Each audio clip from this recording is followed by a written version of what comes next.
Vamos ler o livro de 2 João. Ele possui um capítulo e este começa falando sobre o prefácio e saudação. A partir do versículo 1 diz assim: o presbítero, à senhora eleita e aos seus filhos, a quem eu amo na verdade. E não somente eu, mas também todos que conhecem a verdade, por causa da verdade que permanece em nós e conosco estará para sempre. Que a graça, a misericórdia e a paz da parte de Deus Pai e de Jesus Cristo, Filho do Pai, estejam conosco em verdade e amor. A partir do versículo 4, o contexto é o amor fraternal. Fiquei muito alegre por ter encontrado alguns de seus filhos que andam na verdade de acordo com o mandamento que recebemos do Pai. E agora, Senhora, peço-lhe, não como se escrevesse mandamento novo, mas o mesmo que temos tido desde o princípio, que nos amemos uns aos outros. E o amor é este, que andemos segundo os mandamentos de Deus. Este mandamento, como vocês ouviram desde o princípio, é que vocês vivam nesse amor. A partir do versículo 7, o contexto é os enganadores e como tratá-los. Porque muitos enganadores têm saído do mundo afora, os quais não confessam que Jesus Cristo veio em carne. Este é o enganador e o anticristo. Tenham cuidado para que não percam aquilo que temos realizado com esforço, mas recebam plena recompensa. Todo aquele que vai além da doutrina de Cristo e nela não permanece, não tem Deus.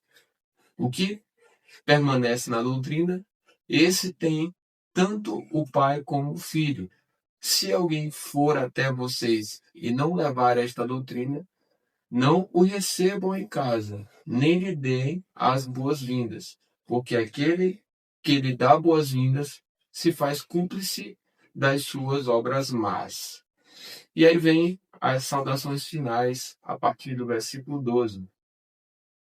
Ainda tinha muitas coisas a lhes escrever, mas não quis fazê-lo com papel e tinta, pois espero ir visitá-los e conversaremos pessoalmente para que a nossa alegria seja completa.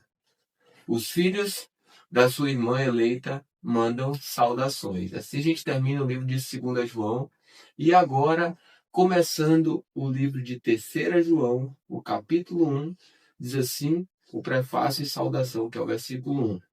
O presbítero ao amado Gaio, a quem eu amo na verdade. A partir do versículo 2, o contexto é o bom exemplo de Gaio. Amado, peço a Deus que tudo corra bem com você e que esteja com boa saúde, assim como vai bem a sua alma. Pois fiquei muito alegre quando os irmãos vieram e deram testemunho de que você é fiel à verdade e vive de acordo com a verdade. Não tenho maior alegria do que esta, a de ouvir que os meus filhos vivem de acordo com a verdade. Amado, você tem sido fiel no que faz pelos irmãos, mesmo quando são estrangeiros. Estes deram testemunho diante da igreja do amor que você tem. Você fará bem encaminhando-os em sua jornada de um modo que agrada a Deus, pois foi por causa do nome que eles saíram sem receber nada dos gentios. Portanto, devemos acolher esses irmãos para que nos tornemos cooperadores com eles na proclamação da verdade. Agora, a partir do versículo 9, o contexto é Diótrefes e Demétrio. Escrevi algumas palavras à igreja, mas Diótrefes, que gosta de exercer a primazia entre eles, não nos dá acolhida.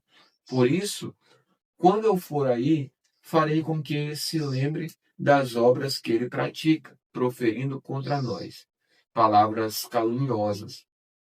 E, não satisfeito com isso, ele não recebe os irmãos, impede os que querem recebê-los e os expulsa da igreja. Amado, não imite o que é mal, e sim o que é bom. Quem pratica o bem procede de Deus, quem pratica o mal jamais viu a Deus. Quanto a Demétrio, todos dão bom testemunho dele, até a própria verdade. E nós também damos testemunho, e você sabe que o nosso testemunho é verdadeiro. E aí vem as saudações finais, finalizando o capítulo, a partir do versículo 13.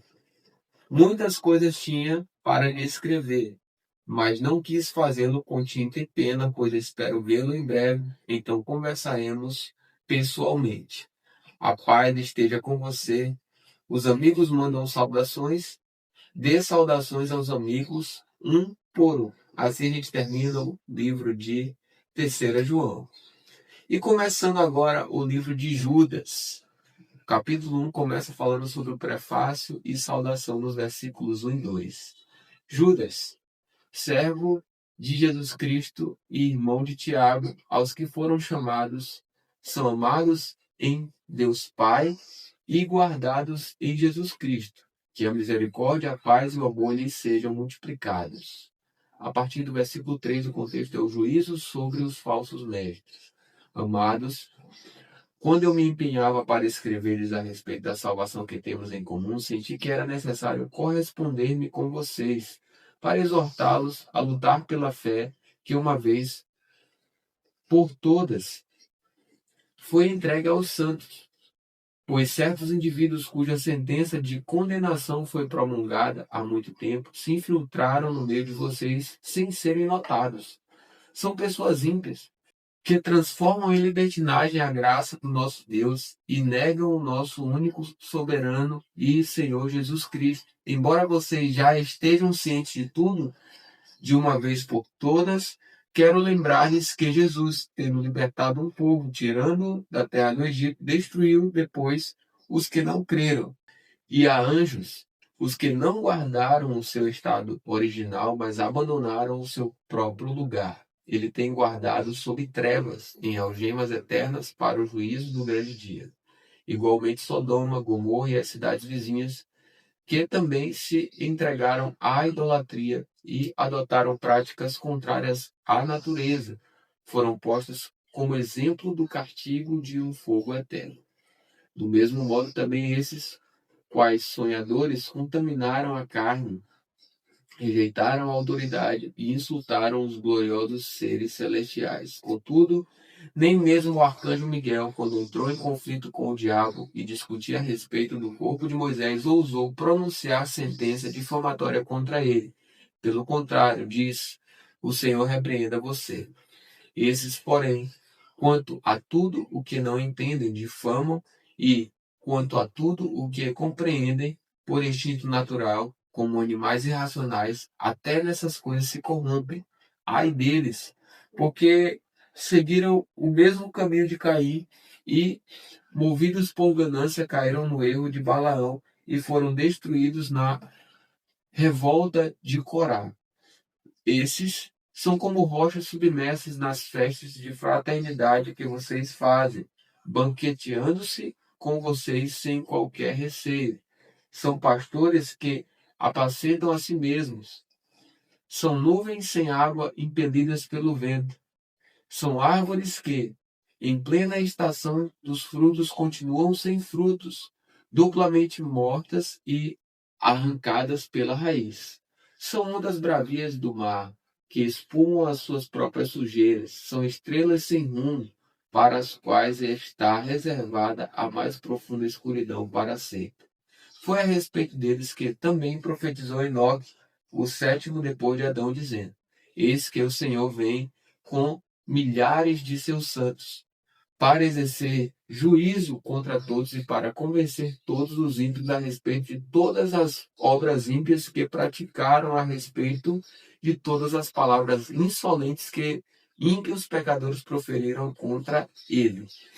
Esses tais são murmuradores, pessoas descontentes que andam segundo as suas paixões.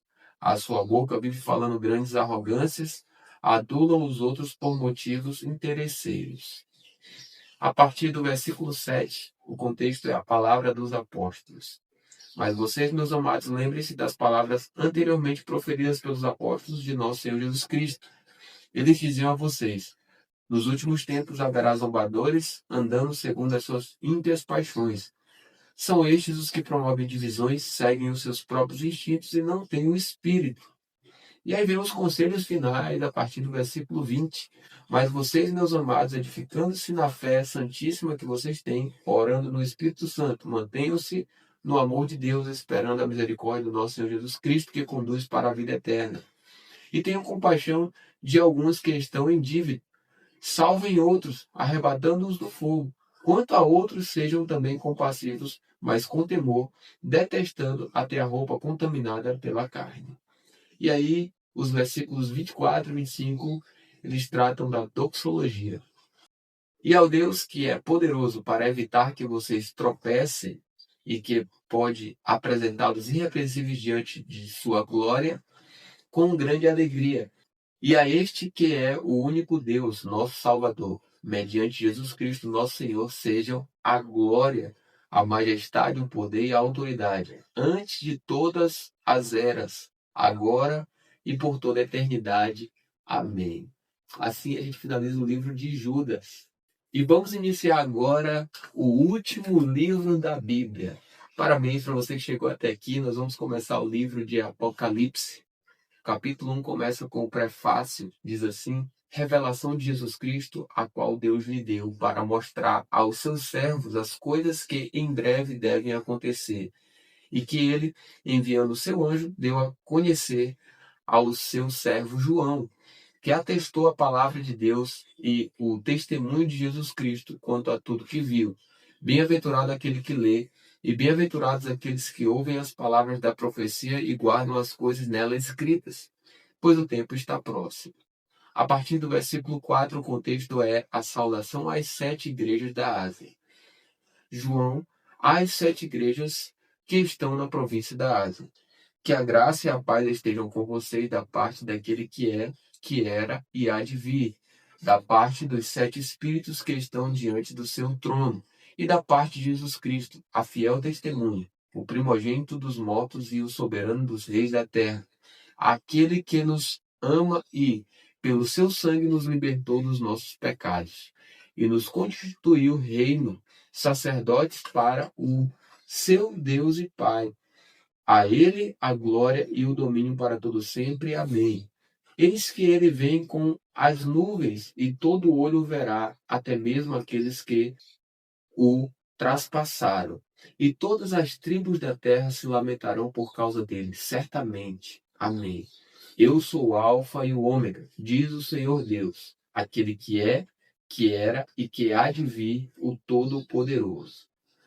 A partir do versículo 9 vem a visão de Jesus glorificado. Eu, João, irmão e companheiro de vocês na tribulação, no reino e na perseverança em Jesus, estava na ilha chamada Patmos, por causa da palavra de Deus e do testemunho de Jesus.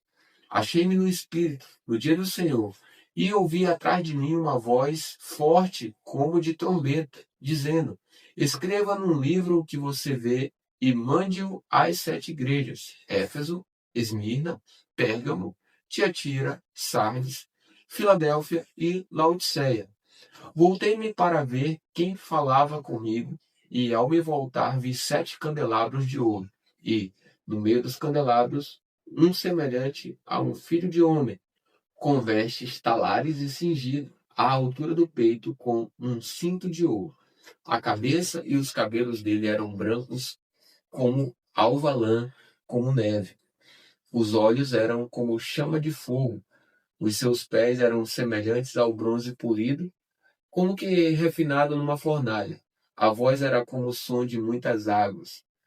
Na mão direita ele tinha 7 estrelas, e da sua boca saía uma afiada espada de 2 gumes. O seu rosto brilhava como o sol na sua força. Ao vê-lo, caí aos seus pés como morto. Porém ele pôs sobre mim a mão direita, dizendo: não tenha medo, eu sou o primeiro e o último, e aquele que vive. Estive morto, mas eis que estou vivo para todo sempre, e tenho as chaves da morte e do inferno. Escreva, pois, as coisas que você viu, as que são e as que hão de acontecer depois destas. Quanto ao mistério das 7 estrelas que você viu na minha mão direita, e quanto aos 7 candelabros de ouro, as 7 estrelas são os anjos das 7 igrejas, e os 7 candelabros são as 7 igrejas.